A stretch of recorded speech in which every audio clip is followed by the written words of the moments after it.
amal cintai karena Allah Subhanahu wa taala. Kesempatan yang indah kita bisa melanjutkan kajian untuk kita Tibbun Nabawi dan kedokteran Arab klasik.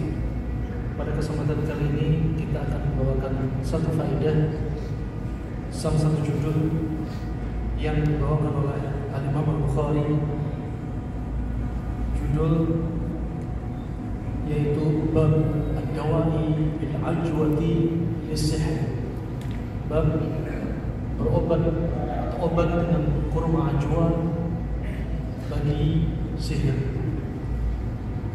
Judul lengkapnya kalau kita lihat hadis ini, menangkal sihir dan menangkal racun melalui 7 butir kurma ajwa.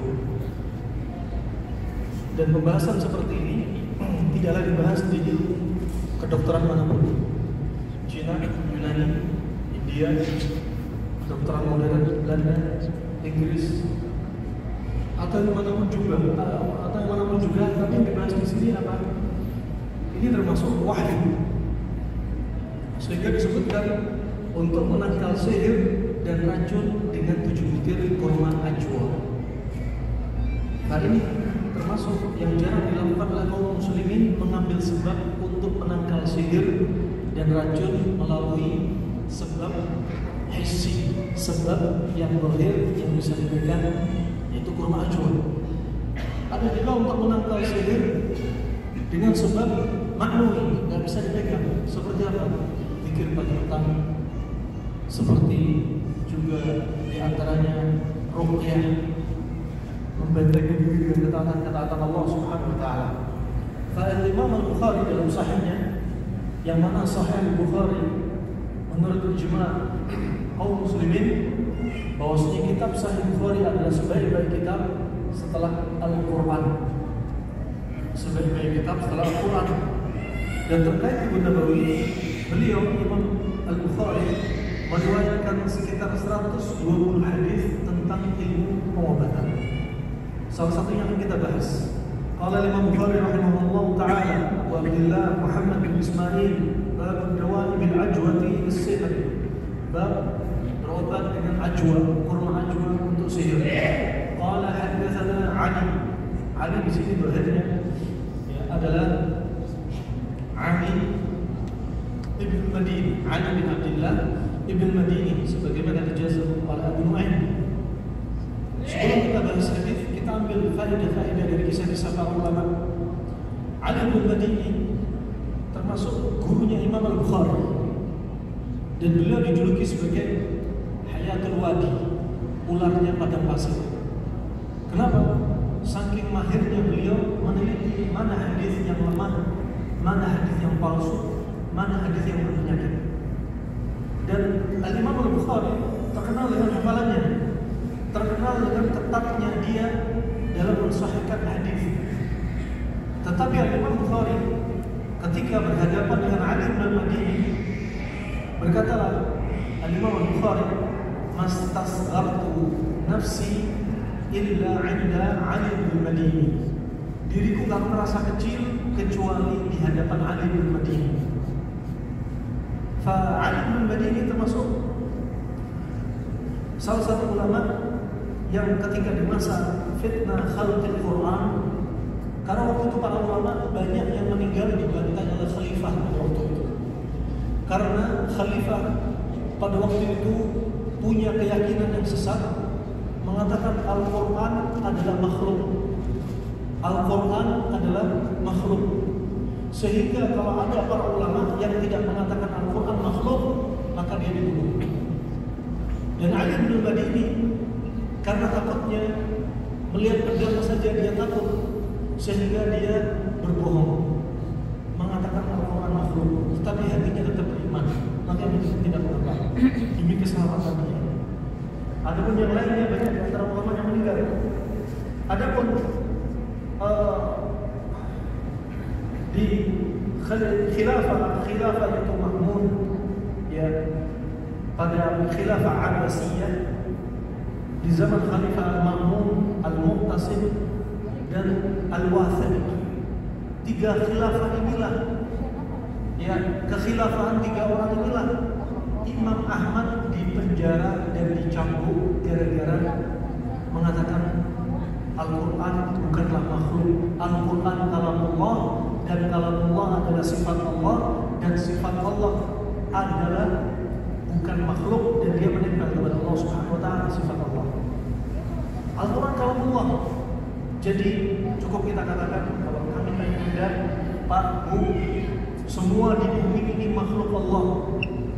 Satu yang bukan makhluk Allah. Maka Anda katakan sebagai ahli sunnah wal jamaah, katakan semua yang di muka bumi ini makhluk kecuali satu, yaitu Al-Quran. Sedangkan tiga khilafah ini mengatakan Al-Quran itu adalah makhluk, barang siapa tidak sependapat dengan mereka akan dibunuh, dipenjara. Dan yang tersisa, yang tegar dengan pendiriannya mengatakan Al-Quran bukan makhluk, Al-Quran kalau Allah adalah Imam Ahmad.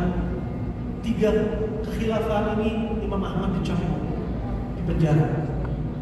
Dan selesai fitnah ini di zamannya Abu Tawakkil. Ya, di saat itu selesai fitnah tersebut. Sebagaimana disebutkan dalam satu kisah bahwasanya Imam Ahmad pernah berjumpa dengan seorang laki-laki yang dipenjara bersama Imam Ahmad, yang dikenal dengan laki-laki yang namanya Abul Haytham. Dia adalah termasuk perampok, pencuri.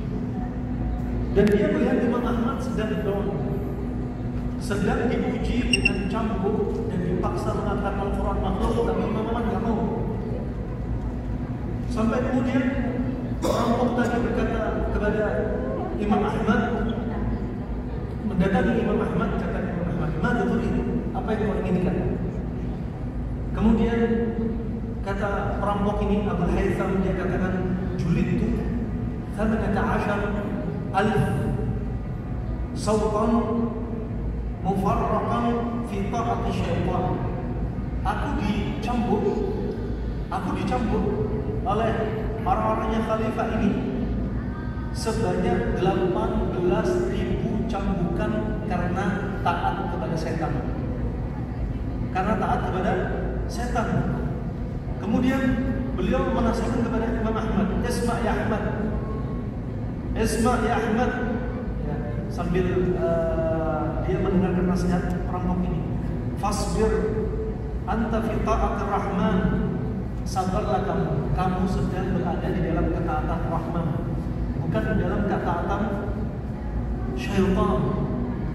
Ya, aku sabar 18.000 kali dicambuk, sedangkan kau sabar dicambuk gara-gara mempertahankan akidah yang benar.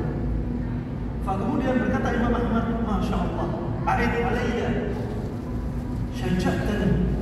Masya Allah, ulangi ucapan ini untukku.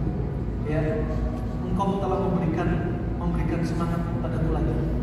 Yang tadinya sempat Imam Ahmad kepikiran ingin mengatakan biar selamat selesai cambukan ini, mau mengatakan Al-Quran makhluk, tapi karena semangat yang muncul dari seorang perampok untuk menyampaikan Imam Ahmad bersabar.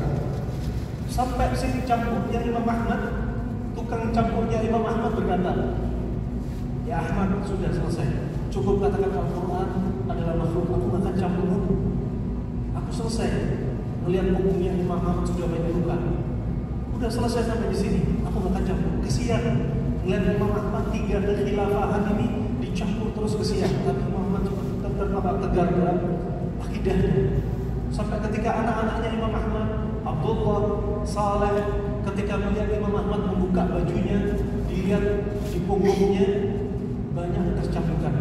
Kemudian kata Imam Ahmad, kalau aku tidak bertahan mengatakan Al-Quran kalamullah, semua orang mengatakan Al-Quran makhluk, maka di muka bumi semua orang akan mengatakan makhluk setelah wafatnya Imam Ahmad. Wah, ini karena jasanya Imam Ahmad sampai detik ini kita tidak ada yang mengatakan Al-Quran adalah makhluk. Al-Quran kalamullah, sebagaimana disebutkan oleh seorang salaf, al-kalam kalamul bari wa sautul qari. Al-Quran yang kita baca, suaranya suara kita makhluk, tapi lafaz-lafaz Al-Quran tadi itu adalah kalamullah. Rahimahullah. Kemudian berkata Imam Bukhari, qala haddatsana Ali bin Madini, qala haddatsana Marwan bin Muawiyah al-Fazari, qala akhbarana Hashim bin Abi Waqqas qala akhbarana Amir bin Sa'ad an abihi. Amir bin Sa'ad, ya, yaitu ibnu ammi abihi, radhiyallahu anhu qala Nabi sallallahu alaihi wasallam. Ya, Sa'ad di sini adalah bapaknya Amir bin Sa'ad, dan Sa'ad di sini adalah Sa'ad bin Abi Waqqas. Sa'ad bin Abi Waqqas. Kemudian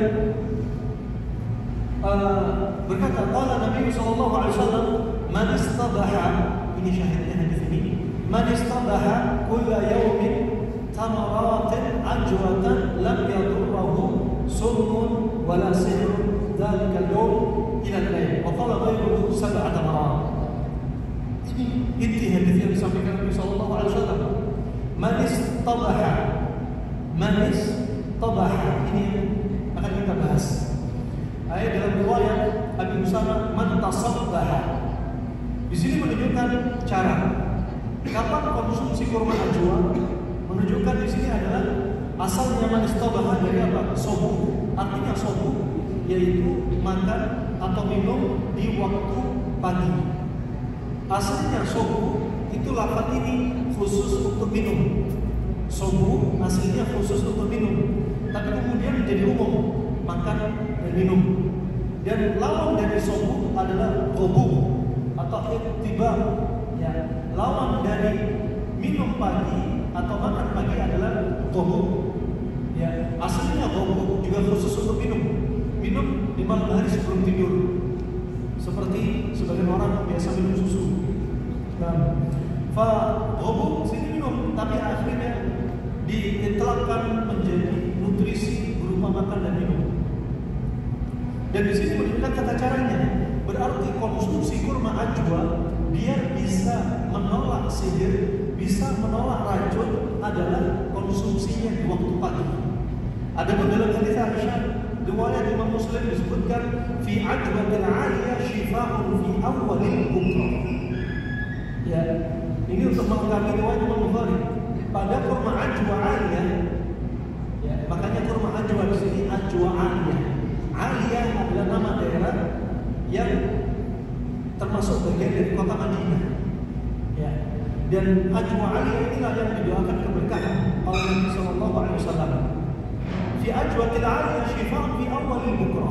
Berarti konsumsinya kapan? Konsumsinya di awalil bukrah. Ya. Berarti kapan awalil bukrah? Awal waktu masuk pagi. Ya. Awal masuk pagi itulah waktu dia konsumsi 7 liter kurma ajwa. Berarti kurma ajwa untuk nolak sihir dan racun pada waktunya. Karena Nabi yang menyebutkan. Ya, bukan dikonsumsi di siang hari, bukan dikonsumsi sore hari, tapi kalau mendapat manfaat untuk menangkal racun dan menangkal sihir adalah konsumsi di awalil bukrah, di awal pagi. Waktu subuh adalah waktu makan pagi. Nah, disebutkan kulla yaumin, setiap hari. Barang siapa makan setiap harinya, paginya makan kurma ajwa, kulla yaumin, setiap hari, ya, tamaratin ajwa, kurmanya kurma ajwa. Di sini tidak disebutkan 7, tetapi dalam riwayat disebutkan 7. Lam yadurruhu, tidak akan membahayakan diri dia, summun, racun, wala sihrun, juga sihir. Racun dan sihir tidak membahayakan diri dia dari hari itu ilal lail, sampai malam hari. Kalau sudah malam hari berarti habislah efeknya. Bisa dipahami? Waktu konsumsi awal pagi dan efeknya biar tidak terkena sihir dan racun. Efek itu berlaku dari pagi sampai malam, sampai terbenamnya matahari. Kemudian rahimani wa rahimakumullah jami'an. Di sini lafaz yang utama tidak ada disebutkan, di antaranya ada dalam hadis ajwa, dan ada juga disebutkan muqayyad, dikhususkan adalah kurma ajwa. Kurmanya kurma ajwa. Kemudian pembahasan yang disebutkan oleh Hafidz Ibnu Hajar dalam syarah Sahih Bukhari ini Fathul Bari ya, bahwasanya kurma ajwa yang terbaik adalah jihadil aliyah minal Madinah, yaitu kurma ajwa yang di Madinah agak naik sedikit, arahnya ke arah Najd, ke arah Najd. Nah, saat ini dimaksudkan kurma ajwa yang diinginkan ya. Kemudian yang menunjukkan kurma ini kurma ajwa aliyah, di antaranya juga sabda Nabi SAW, man akala sab'a tamaratin mimma baina labatayha hina yusbiha. Barang siapa makan 7 butir kurma ajwa baina labatayha, maksudnya yaitu apa? Labatay al-Madinah. Labatay al-Madinah itu ke arah condong ke arah Najd. Kemudian datang dari Ibnu Abi Athiq ketika disebutkan syifa'un fi awwalil bukra aw tiryaq.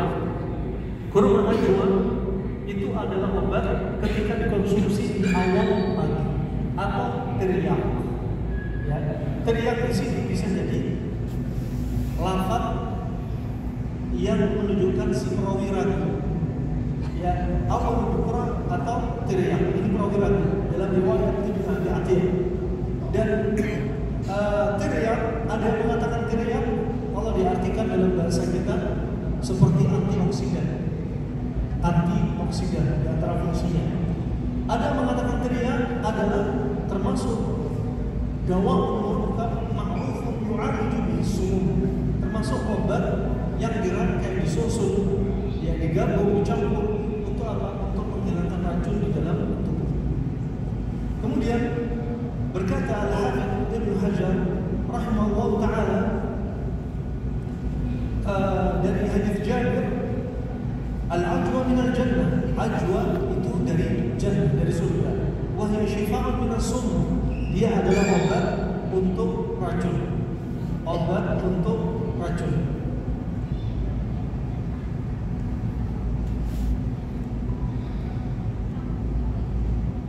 Kemudian disebutkan oleh Al-Hafidz Ibnu Hajar pula bahwasanya kurma di sini dikhususkan adalah betul-betul kurma ajwa, bukan semua kurma, bukan semua jenis kurma, bukan sukari, bukan kurma Tunis, bukan kurma Turki, ya, bukan kurma Mejol, ya, bukan juga kurma Cina, tapi yang dimaksudkan betul-betul kurma ajwa al-aliyah, ajwa al-aliyah. Walladhi yadhhar khususiyat dzalika bi tanawwul awwal an-nahar li'annahu hina idin yakunu al-ghalib an tanawwulahu yaqa 'ala al-ghayb, dan dikonsumsi yang terbaik memang kurma itu ala ghayb ketika perut kosong. Lihat Nabi SAW seringnya sahur kurma. Nikmat suhurul mu'min at-tamar, senikmat-nikmat sahurnya seorang mukmin adalah kurma. Nabi pernah sahur selain kurma, tapi paling sering Nabi sahurnya kurma. Hadis Anas bin Malik riwayat Nabi Dawud. Di pagi hari juga disebutkan di sini apa termasuk kurma ajwa yang dikonsumsi kapan? Awalul bukra, awal pagi. Dan saat makan di situ terjadi awal pagi, makanya man tasabbaha, artinya tasabbaha yaitu makan pagi, subuh. Nah, kenapa subuh? Karena ketika perut kosong, makanan-makanan yang manis itu adalah yang terbaik untuk dikonsumsi. Karena bagus untuk liver dan limpa, bagus juga untuk lambung. Nabi ketika sahur kurma, kalau pagi ada kurma ajwa, kalau pas lagi nggak puasa, buka puasa bukan air minum yang putih, bukan minum air putih yang ketika puasa dikonsumsi. Ketika buka puasa bukan air putih yang diminum ketika buka, tapi apa? Kurma rutop, kurma rutop. Ya, ini menunjukkan yang manis-manis dikonsumsi ketika perut kosong. Bayi baru lahir juga bukan air susu, bukan air putih yang dikasihkan ke bayi baru lahir, tapi apa? Ditahnik dengan kurma. Makanya ketika perut kosong, inilah saat terbaik mengkonsumsi kurma. Nah, kemudian rahimahullah jaminan disebutkan oleh Al-Khattabi bahwasanya kenapa dipilih jenis ajwa, kurmanya kurma ajwa, dan dia bermanfaat untuk racun dan sihir. Bisa jadi kemungkinan yang pertama manfaat untuk racun dan sihir. Kenapa? Karena memang innama huwa bi barakati da'wati Nabi sallallahu alaihi wasallam di tamril Madinah la bi khasiyatin fit tamar. Karena apa? Karena kekhususan doa Nabi sallallahu alaihi wasallam untuk mendoakan keberkahan terhadap kurma Madinah. Tidak khusus pada jenisnya kurma. Ya, berarti di sini ada ulama yang berpendapat makan 7 butir kurma tidak usah jual. Kurma lain pun yang ada di Madinah bisa. Nah, ini pendapat Al-Khattabi. Nah, berikutnya ada yang mengatakan di antaranya Ibnu Tin berpendapat bahwasanya itu kurma Madinah yang khusus yang hidup di zaman Nabi Sallallahu Alaihi Wasallam. Adapun di zaman sekarang, ya, adapun di zaman sekarang sudah tidak berlaku lagi. Tapi kata Al-Hafidz Ibnu Hajar, ya, pendapat ini adalah pendapat yang tidak benar. Kurma ajwa tetap berlaku, keberkahan yang didoakan Nabi SAW, ajwa yang tetap berlaku sampai detik ini. Dan sebagai di antaranya makanan yang bisa dikonsumsi untuk menolak sihir dan racun. Makanya tak heran orang-orang ahli ruqyah memanfaatkan kurma ajwa untuk dikonsumsi pagi hari bagi orang yang disihir, sudah terkena sihir atau mereka kesurupan, ya, dan yang semisalnya. Kemudian alhamdulillah jami'an, adapun para dokter di zaman sekarang seperti kami nukilkan dari yaitu dari dokter-dokter pengajar Kuliatul Ulum di Jami'atis Sana'a, dokter sekaligus dia dosen di kedokteran di ibu kota Sana'a, Yaman, yaitu Dr. Arwan Abdurrahman Ahmad. Ya, beliau melihat bahwasanya di sini ada ijaz tamr, mukjizat dari kurma dalam hal kesembuhan dan pencegahan penyakit. Dia dalam hal apa? Pengobatan sekaligus sebagai pencegahan, kuratif dan preventif. Dan di dalam kurma itu ada mikrobat, dan dia sebagai apa? Mikroayam pencegahan dari mikrobat dan kurban yang berbahaya, yang membuat penyakit. Ternyata bisa konsumsi kurma. Kurma ternyata mengandung antimikroorganisme, Juga di antaranya Dr. Laila Ahmad At-Tayyib, ya, dia juga meneliti tentang yaitu keutamaan kurma sebagai obat nabawi, ya, sebagai obat nabawi, terutama kurma ajwa.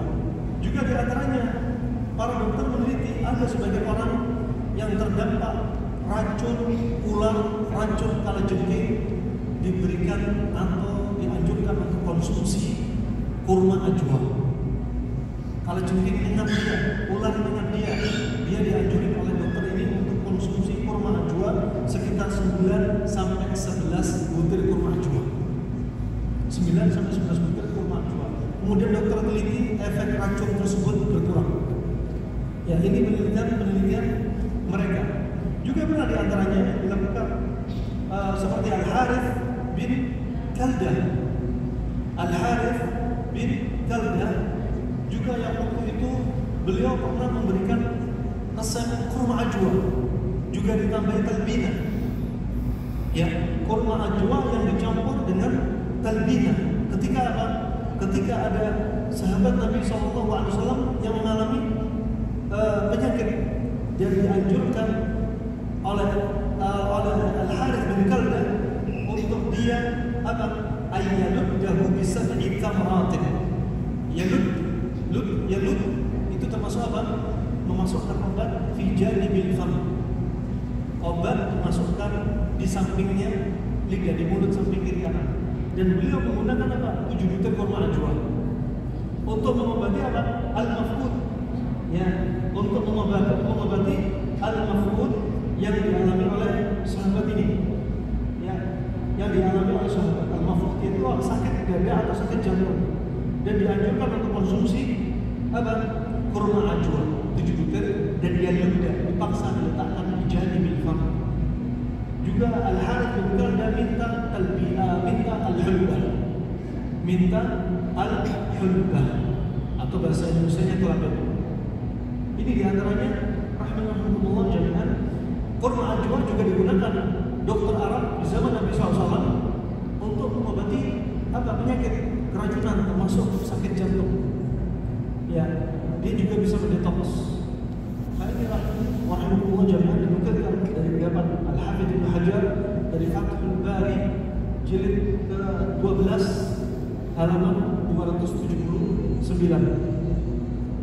Kemudian rahimahumullah jami'an Al-Qurtubi berpendapat bahwasanya zahirul hadis khususiyatul ajwa al-Madinah bil sun wa iqtal as-sihr. Al-Qurtubi mengatakan bahwasanya hadis ini khusus untuk kurma ajwa saja, bukan untuk kurma yang lain, untuk membatalkan sihir dan menangkal racun. Ya, baik dia menjaga biar kita nggak kena sihir, nggak kena racun, konsumsi 7 butir kurma ajwa. Kalaupun sudah kena, tetap juga konsumsi kurma ajwa. Sudah kena sihir, kena racun, juga tetap konsumsi. Nah, ini rahimahumullah jami'an. Lantas apa kaitannya ilmiahnya kurma ajwa ini? Berkata Al-Hafidz Ibnu Hajar, wa min a'immatina man takallama bidzalika faqala, mereka meneliti, memaksakan diri ingin apa sih ilmiahnya. Karena di balik syariat Islam, juga di balik apa yang dilakukan Nabi SAW identik dengan hikmah kesehatan. Faqala inna sumum innama taqtulu nas li ifrati burudatiha. Racun itu sebenarnya bisa membunuh karena apa? Karena dingin pada tubuh yang berlebihan. Makanya disebutkan dalam satu hadis yang lemah, riwayat Asyuti, yang bunyi lafadznya inna aktsara al-maradhi bisababi al-barad wal-tuhur. Banyak sekali penyakit yang disebabkan karena dingin dan lembab atau dahak. Nah, dan racun ini rata-rata dari apa? Dingin, dahak, lembab. Kemudian fa'idha dawama ala tasabbuhi bil ajwadi tahakkamat fihi al-hararah wa a'adatha al-hararah al-ghariziyah faqawama dhalika burudat as-sum ma lam yastahkam. Ya, kalau diulangi terus menjadikan rutinitas, dia setiap pagi makan kurma ajwa, maka panasnya kurma ajwa akan membantu dingin dan lembabnya tubuh dia yang menyebabkan racun begitu dia, ya, sehingga menetralkan dingin dan dahak. Nah, wa hadha yulzimu min rafa khususiyati ajwa al-Madinah bal khususiyati al-ajwa mutlaqan bal khususiyati tamam.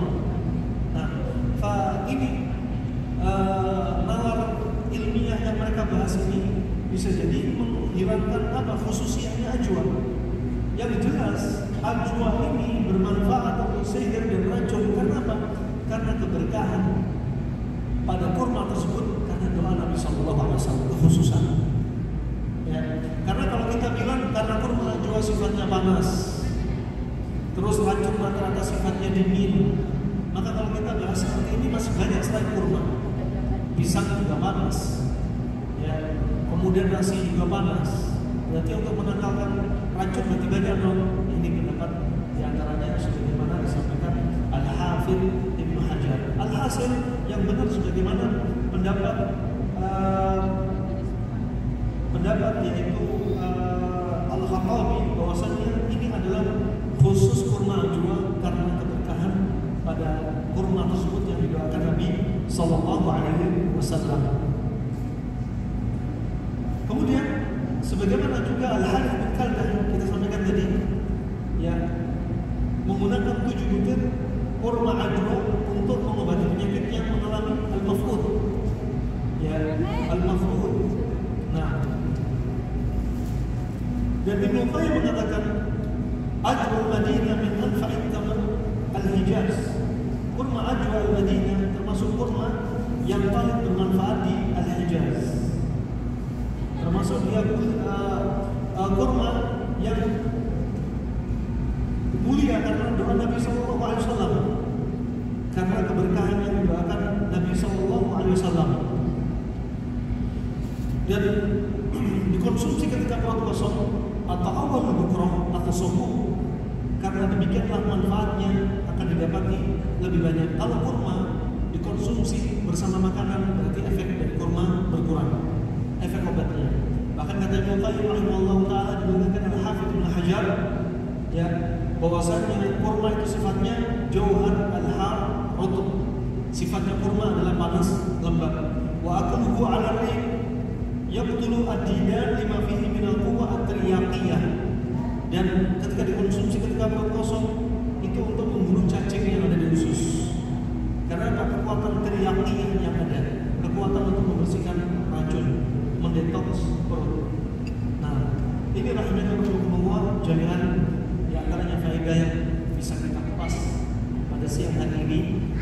Ya, semoga yang sedikit ini sebagai bekal bagi kita, bahwasanya di sana ada wasiat dari Nabi SAW untuk menangkal racun dan sihir, atau kalau sudah terdampak racun dan sihir ternyata konsumsi dengan 7 butir kurma ajwa. Wallahu a'lam bishawab.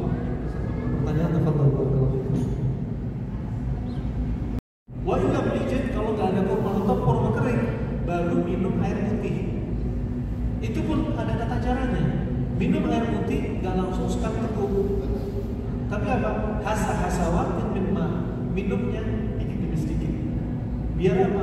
Anda puasa, katakan 12 jam, 14 jam, tubuh Anda panas, jangan langsung didinginkan dengan air, tapi pelan-pelan. Ini namanya minum sekali teguk, biar nggak kaget pencernaan. Sistem pertahanan panas tubuh hipotalamusnya biar nggak rusak. Nah, ini diantaranya hikmahnya. Begitu pula sahur seringnya Nabi juga kurma. Kenapa kita nggak pede sahur hanya kurma? Ya, atau kurma dengan timun, kurma dengan semangka. Contoh yang pernah kita bahas. Ya, ketika sahur justru kita jangan berat-berat. Ya, ringan-ringan. Kurma simpel, kurma kaya akan kalori. Ya, jadi ini sering konsumsi Nabi SAW. Wallahu a'lam bishawab. Kalau Ustaz, kalau kurma ajwa itu kan nggak mudah juga dapatnya, Ustaz. Nggak mudah, terus mahal juga gitu kononnya. Itu kalau misalnya tadi ular ya, Ustaz ya, untuk menyembuhkan ular itu kan dadakan juga, Ustaz. Nyari kurma ajwanya gimana? Ini kalau memungkinkan, karena di Arab memang identik dengan kurma. Kalau di sini kita nggak setiap tempat jual kurma. Kalau di Arab kan di sepanjang jalan ada aja kurma. Karena memang makanan pokok mereka. Ada pun di sini bukan makanan pokok kita. Ya, di sini bahasanya, karena bahasanya orang yang tinggal di Arab dan mudah didapatkan. Ya, kalau susah nggak harus kita cari apa? Cari kurma ajwa. Ya, orang digigit ular kelamaan cari kurma ajwa. Masih beli online, masih beli di toko herbal misalnya. Ada pun cara yang sering dipakai orang-orang klasik bahasa silam. Kalau digigit ular ada 2 cara. Apa yang mereka lakukan? Ularnya kalau bisa ditangkap sama orang yang lain, ya, ditangkap, dipotong ekornya, dan ekornya diletakkan di tempat gigitan. Ini pernah kami tanyakan kepada para ulama. Hukumnya nggak boleh. Kenapa? Darah ular akan masuk ke tubuh kita. Ini haram. Cara kedua, bagaimana caranya? Ular ini, masya Allah, rantai makanannya dari ular adalah katak. Ya. Dan ular ini sebenarnya kenapa yang dipakai orang-orang klasik ekornya sebagai penawarnya? Ular kalau sakit dia melingkar dan gigit ekornya, obat dia di ekornya. Kemudian cara klasik yang lainnya adalah dengan menggunakan katak. Ya, katak ini katak yang kulitnya tebal, ya, warnanya hijau kecoklatan.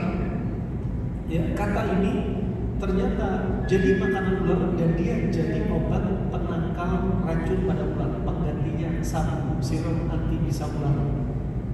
Kalau belum tentu sabu ini bermanfaat untuk gigitan semua ular, ternyata nggak semua ular. Ya, dan subhanallah, dengan mengambil katak, duburnya diletakkan di bekas gigitan ular, katak langsung mati. Ternyata dubur katak mengisap racun dari ular yang sudah racunnya masuk ke dalam tubuh. Nah, masuk ke dalam tubuh. Nah, digunakan secukupnya. Orang-orang di masa silam menggunakan, diantaranya orang kampung juga paham, menggunakan 7 bulan ular. Ya, 7 ini bukan ibadah, bukan hadis juga. Pakai kata juga bukan dalam hadis. Tapi mereka dari apa? Tajrubah. Dan asalnya membunuh kata nggak boleh. Hewannya nggak boleh dibunuh, nggak boleh dimakan. Hewannya nggak boleh dibunuh juga nggak boleh dimakan. Kemudian kami tanyakan kepada guru-guru kami, ya Syekh, kalau ini digunakan boleh nggak? Nggak apa-apa. Nyawanya manusia lebih berharga daripada kata. Subhanallah, ternyata cara ini teruji coba. Sudah ada tetangga kami, ya, sekitar 2 hari sebelumnya sudah digigit ular hijau, ular yang sangat berbahaya mematikan. Dibawa ke puskesmas, sudah disuntik serum anti bisa ular, masih belum membuahkan hasil, bahkan perutnya bengkak membesar karena livernya sudah keracunan racun ular. Kemudian pada hitungan sudah digigit 2 hari yang lalu, dikasih dubur kata di tempat gigitan, subhanallah, sembuh dengan izin Allah Subhanahu wa taala. Ini enggak disebutin dalil, tapi kalau teruji coba boleh selama enggak ada unsur kesyirikan. Ini bukan pindahin penyakit. Kalau ada kambing itu orang kanker, penyakit kanker dipindah ke kambing, pasti pakai bantuan jin. Tapi kalau ini dubur kata, isep racun. Adapun yang sabit dari Nabi SAW, seperti Nabi disunat kalajengking. Nabi pernah disunat kalajengking ketika sedang sholat sampai Nabi melaknat kalajengking. La'anallahu al-aqrab. Banyak ada Nabi yang dari kalau dalam riwayat banyak yang musola dan bermusola. Terlaknatlah kalajengking. Tidak membiarkan Nabi ataupun Nabi itu disunat. Dalam riwayat tidak dibiarkan orang sholat ataupun tidak sholat itu disunat. Kemudian Nabi menghentikan sholatnya. Kenapa? Bisa jadi pertama kalau Nabi masih melanjutkan sholat, bisa jadi nggak khusyuk. Kenapa? Saking sakitnya gigitan di kaki dia. Kedua, khawatir kalau Nabi banyak gerak, racun akan semakin menyebar kemana-mana. Nabi menghentikan sholatnya, kemudian Nabi minta kepada para sahabat air dingin dan garam. Air dingin untuk mendinginkan racun sifatnya panas. Garam untuk mengikat racun serum protein yang sudah masuk ke dalam tubuh diikat sama garam untuk dikeluarkan. Kata Ibnu Qayyim bisa ditambah bekam untuk dihisap. Ya, kalau dari pakai kata, kalau ini bekam.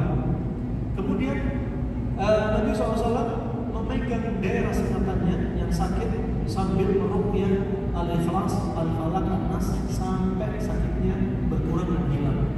Di sini terkumpul 2 pengobatan kauniyah dengan air dan garam, dan pengobatan ilahiyah dengan meruqyah. Dan kata Ibnu Qayyim, cara ini juga bisa dipakai untuk gigitan ular. Wallahu a'lam bishawab. Insyaallah kita ya. Cukup insyaallah. Masya Allah. Ya. Assalamualaikum warahmatullahi wabarakatuh. Tentang masalah sihir, Ustaz. Masalah sihir itu manusia yang penghabisannya kena sihir itu ini apa? Pernah saya dengar, Pak. Itu manusia yang kena sihir penghabisan itu adalah Rasulullah Nabi Muhammad SAW. Dia yang pertama yang penghabisan kena sihir. Habis itu turun surat Al-Falaq sama An-Nas. Nah, setelah itu tidak ada sihir lagi, Ustaz. Mohon penjelasannya bagaimana. Nah, sihir tetap ada. Cuma waktu itu Nabi kena sihir sekali. Sebagai apa? Hikmah. Nabi saja kena sihir. Menunjukkan apa? Sihir tidak kena sihir atas izin Allah. Begitu pula Nabi juga pernah kena air mata jahat. Mata jahatnya Yahudi. Ya, sampai Nabi sakit. Ya, artinya Nabi sebagai hikmah apa? Nabi hanyalah seorang hamba dan rasul. Ya, semua Nabi sehat sakit juga atas izin Allah Subhanahu wa taala. Dan itu pun ketika kena sihir, Nabi berdoa agar ditunjukkan. Kemudian dikirimkan 2 malaikat, satu di kepala, satu di kaki. Malaikat yang di kepala berkata, "Hadza rajulun matbub." Laki-laki ini kena sihir, yaitu Nabi Muhammad. Kemudian malaikat yang di kaki bertanya, "Matbub, siapa yang nyihir dia?" Kemudian malaikat di kepala menjawab, "Labid bin A'sam." Pelakunya adalah Labid bin A'sam. Di sini berarti kalau Anda kena sihir juga doa kepada Allah. Nabi juga. Ya. Kemudian dikabarkan, Anda nggak mengapa ketika kena sihir, Anda doa kepada Allah. ya Allah tunjukkan bukhul sihirnya di mana ya Allah. Hentikan makarnya dia ya Allah. Dan akhirnya malaikat mengkabarkan bukhul sihirnya di sumur apa? Bani Darwan. Sumur Darwan, ya, sumurnya Bani Zuraik. Ya, sumurnya Bani Zuraik. Dan kemudian Nabi mengirim beberapa sahabat untuk mengambil tali ikatan sihir yang ditindis di bawah batu besar. Setelah itu turunlah tadi surat Al-Falaq An-Nas, ya, sebagaimana disebutkan Ibnu Katsir rahimahullah taala, dan terputuslah sihir. Ini kalau ingin memutuskan sihir dengan jalan pintas, kalau ketemu bukhul. Kalau tidak ketemu bukhulnya bagaimana? Diruqyah sampai sembuh. Diruqyah terus sampai sembuh. Nah, karena bukhul macam-macam, ada yang sihir parasyush, sihirnya dilempar, kita susah nyari bukhul. Ada yang sihirnya sebagian orang meletakkan bukhul di mana? Di mulutnya jenazah. Kemudian jenazah dikuburi. Ya, ini makan para dukun dan tukang sihir. Alhasil ruqyah sampai sembuh dan tidak perlu dialog dengan jin. Terus ruqyah saja. Nabi SAW tidak bicara ketika ruqyah. Ya, Nabi cuma apa? Berkata apa? Ukhruj wa adya'u Allah. Keluarlah wahai musuh Allah. Kenapa? Karena kadang jin yang berbicara mengadu domba orang yang disihir dengan keluarganya. Oh, dia nyihir ini famili kalian sendiri dan seterusnya. Padahal tidak. Allah Ta'ala bisa. Salah juga.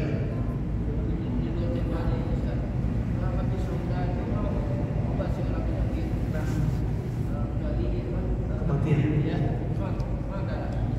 Ya, dikir sahih.